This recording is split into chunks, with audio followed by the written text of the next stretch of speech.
Hey everybody, look at this beautiful day we got here. Got Pops about to hop into the 550, and we have a special surprise for you all. Today we're going to be having a lot of fun because we have some stuff we're going to be doing to the BMW. And boom, here we go.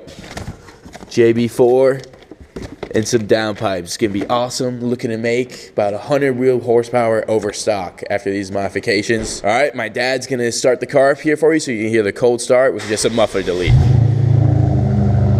And that already sounds good. With these new cap heights, the goal is that hopefully we'll be able to hear the turbos a little bit louder. And I don't know if you can hear them, a little bit of noise. You can kind of hear them smoothing a little bit. You might be able to hear them.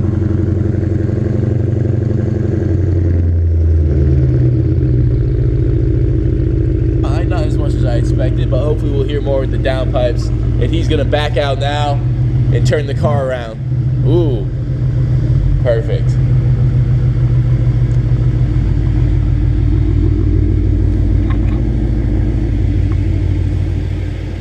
My parents just did this whole garage in here. What an awesome space to do work. I'm gonna sweep this out right now while my dad turns the car around. Boom, just did a little quick sweeping. Dad's backing up right now. Oh, he's gonna get straight. Wow, that car looks so good when it's clean. Quad exhaust, and it's about to sound amazing. Perfect, beautiful, beautiful. All right, why don't you give us a few revs?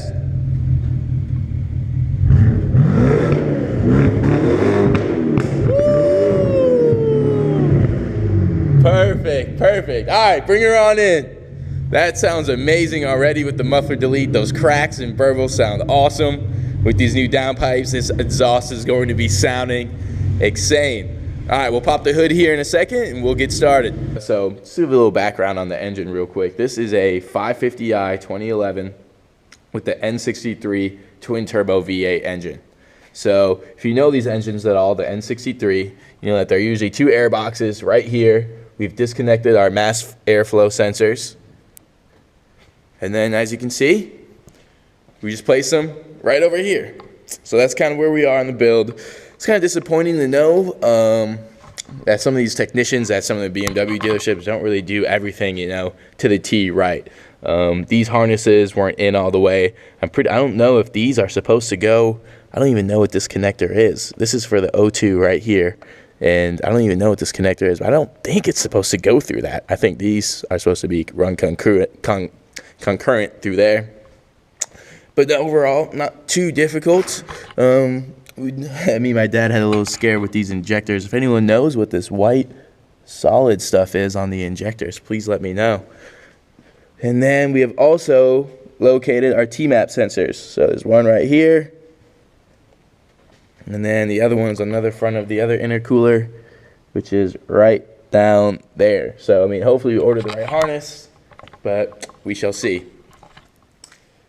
Hey guys, so I didn't really want this to be that type of video at all, but I got a few gripes right now about some of the things that have gone on to me with BMW dealerships, and as I go through this process, sorry if that light is blinding, it's kind of blinding me too, just want to make sure you get a good look in here at the engine bay, and I just had that light break on me too, so lots of good things happening right now. But some things with BMW dealers, well, a couple that I've been to anyways, that was sketchy. But that, well, the first thing I noticed right away is that these connectors, and I mentioned to you guys before, are not in the positions that they were supposed to be, or in the right holders, I guess if you want to call them, that they were supposed to be. And that's not that big of a deal. I understand they're trying to do the right thing, but when you look in here, you see these Torx bolts, right? Just like that. And then there's a third one on the end. And I don't know if you can see that or not. It might be hard to tell, but it's completely different. When I pull it out, I'll show you better, but it's just really annoying that they don't go through the time to do things right. And it makes it harder on me when I try and work on my car after, you know, you just get some service done. All right, in this case, they had to got a whole brand new engine after, you know, had that little misstep, but I wouldn't even call it a misstep. It's BMW engine blew up. I'll have a whole story about that at some point, though. But as you can tell, well, I'm probably in front of the light now. Maybe if you can get a better angle on this side, is that, again, right there, you can see those two Torx bolts are the same as the third. See how you would use a socket to go around those, and the other one you would use a driver to go on top.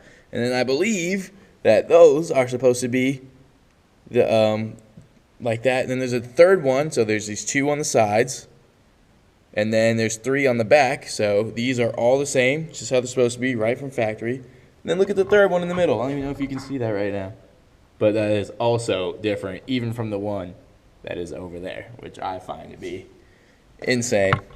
But yes, that's where we are. He can have a stalemate in that. I'm gonna need a swivel. As we start at the bottom, again, I'll take you to underneath once I get that fixed. The light burnt out on me. And then, yeah, that's kind of where we're on the build. Took these O2 sensors out, hot as hell, even after we let the car sit for a little bit. Shoved some additional rags in the intake. Don't want some bug screwing up my V8. So I think what we're going to get started on now is the JB4. And we already got it prepped and ready to go with the Bluetooth. Tape that on there so it's not, the wires aren't loose and anything. The JB4. And right now I'm going to do a little experiment. And geez, let's see. Well, this one's right here in front. So, I mean, it's got to be the easiest one to get to. Oh. Well, ladies and gentlemen, we have something very interesting. That's got to be the T-map. Yep, that's not T-map. That's not a T-map. I said that before. That's not a T-map. That's a T-map down there, just like that one.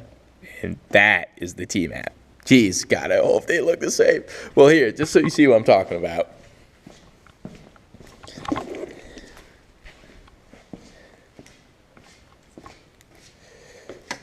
Boom. Here we go. This is our JB4.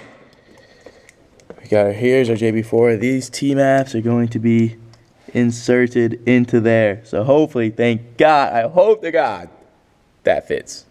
But we will find out very soon. And then, so this one is going to be going over there, and that's over there. And I'm going to get this organized before anything bad happens.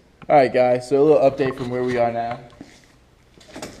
Started, so again, like I was telling you guys beforehand, that those torch screws and that BMW technicians put in two wrong ones over there. Actually, right here in the center and right back here. I know it's probably hard to see. Once we take them out, I'll show you a better look. So we decided to move on to the JB4 because we're going to have to run into town. And so what we did, if you want to come over here, so we dropped our JB4 right in there. I don't know if you can see the box. So that's your JB4, and we found this little rubber gasket. So if I lift up here, see how we wired it through? This is rubber right here. And we just poked it through so we can still get some pressure on here to make our engine compartment waterproof, or at least as sealed as we can. Maybe I'll put some stuff around here in the future, so just to tighten up that seal a little bit. But now, so we're just gonna wire. We'll hang this back up so I can get my hands free. So now we have our JB4 wires coming out here into the engine compartment, and I'm just going to try and wire these away from anything that is hot. So I'm going to try and follow any other wires I see. So go underneath the bracket here. And also you gotta remember that we are putting the air boxes back on. So we'll try to avoid those as well. Stay out of the way of those. And when you're installing the JB4, just know that the brown connectors on the longer end obviously would go to the passenger side, and these rainbow ones are going to be going right here, and it looks like we'll have the perfect amount of length. So it's nice to see that everything is going along smoothly. And then the brown runs right over here to the other side to our T-map over here. And we're going to move the light because we're going to disconnect T-map on this side. I'm going to use this flathead screwdriver. Might need a little bit more light in here, but if the camera wants to come over here and see what we're doing, we're moving this T-map right in here. See where the screwdriver is? It's the T-map sensor, and it's connected to the intercooler, because what that sensor does is it sees how much boost is coming from the turbocharger to the intercooler, and then it will adjust the rate up, adjust the compression, say, hey, we need to raise boost, it's too hot, or things of that nature. But what the JB4 is doing is it's intercepting that and saying that we need to be, I think it's 3 psi over boost for stage 1, what we're going for, but that's how the system works. All right, guys, well, we need some parts for the car, and since the car is out of commish, we're getting it on. All right.